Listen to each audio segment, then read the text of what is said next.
Somalia is a country in the northeast of Africa, in an area that is often referred to as the Horn of Africa. It borders the countries of Djibouti, Ethiopia, and Kenya.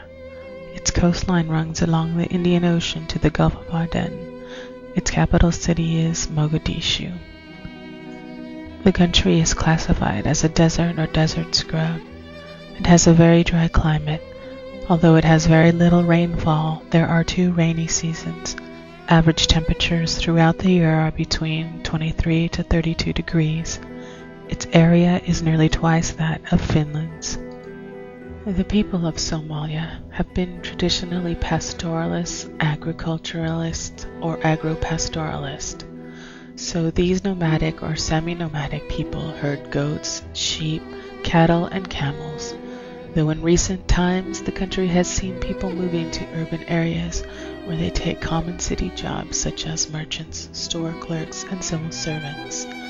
They are a patrilineal society that organizes itself by clans, so who they descend from and who they are related to is very important to them, especially when conflicts arise and they need to band together.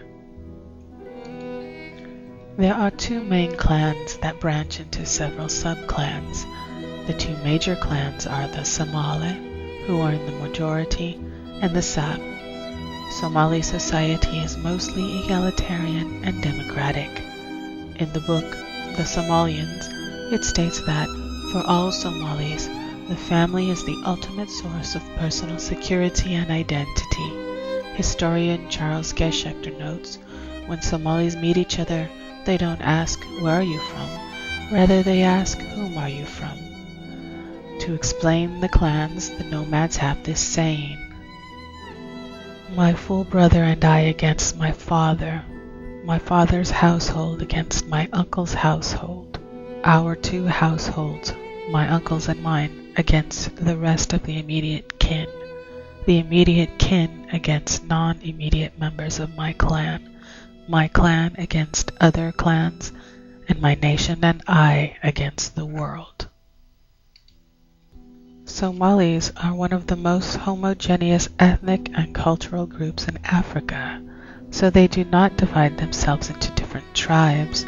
Rather, they come from the same ancestors, and so distinguish themselves into different clans. The culture is androcentric, in that the males are seen as the head of the family, but women too are important with regard to labor, economic roles, and taking care of the home and family.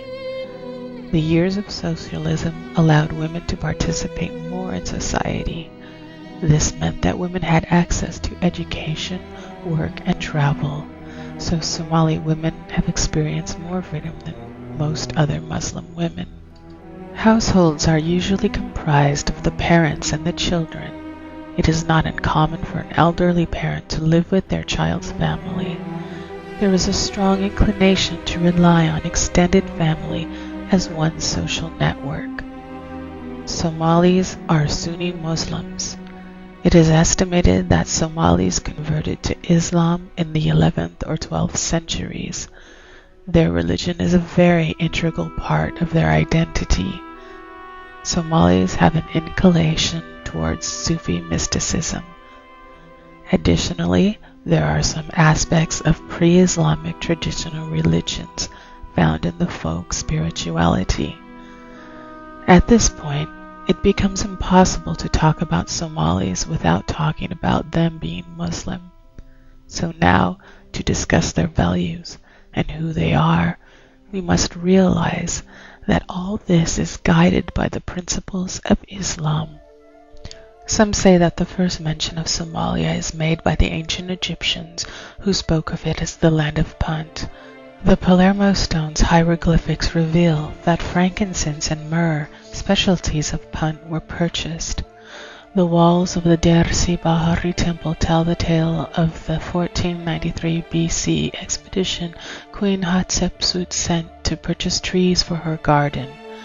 The Greek book, The Periplus of the Erythraean Sea, from current era 60, discusses the region and its people.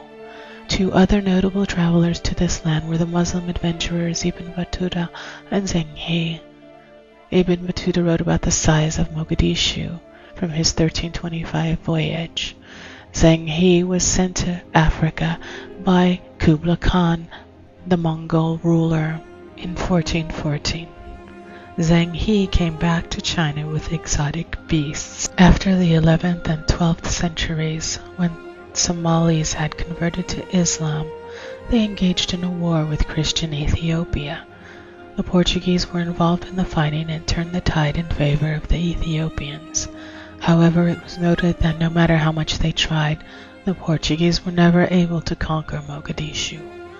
British adventurer Sir Richard Burton explored Somalia in 1854, and this piqued interest in the country, especially after the Suez Canal was opened.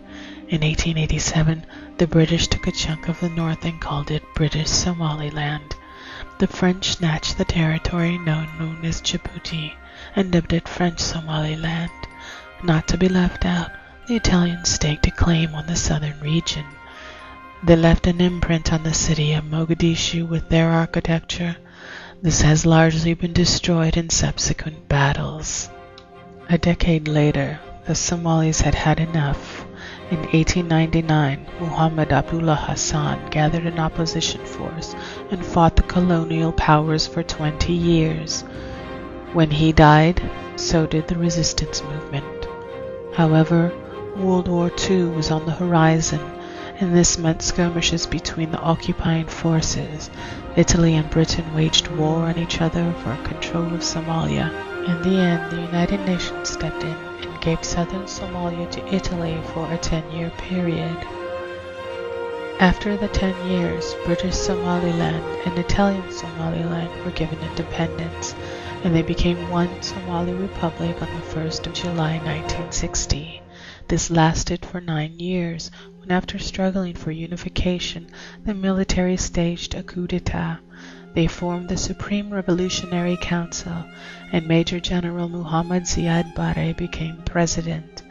His regime lasted until 1990, when he was forced to flee Somalia. In the beginning, the so-called Somali Democratic Republic was based on the principles of Marxism and the Quran.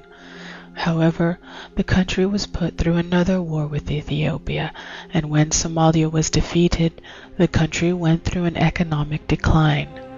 Towards the end of his time in office, people were disgruntled with the way he was running the country, his misuse of power, and the way he had been setting his Red Berets, who were his clan members, against other clans.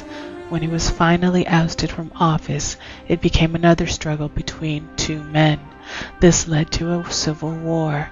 Between the years 1991 and 1993, hundreds of thousands of Somalis died from war and hunger. This is the period which led to the major diaspora of Somalis from Africa to places like Canada, the United States, Finland, Australia, and elsewhere.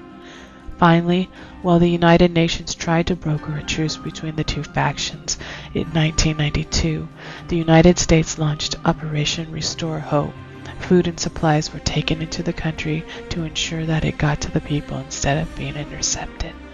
This turned into a disaster, and the U.S. pulled out in 1994, with the UN following in 1995. During the rest of the decade, fighting continued. No central government was ever able to form. Instead, parts have broken off to form separate governments, such as the Somaliland Republic and Puntland.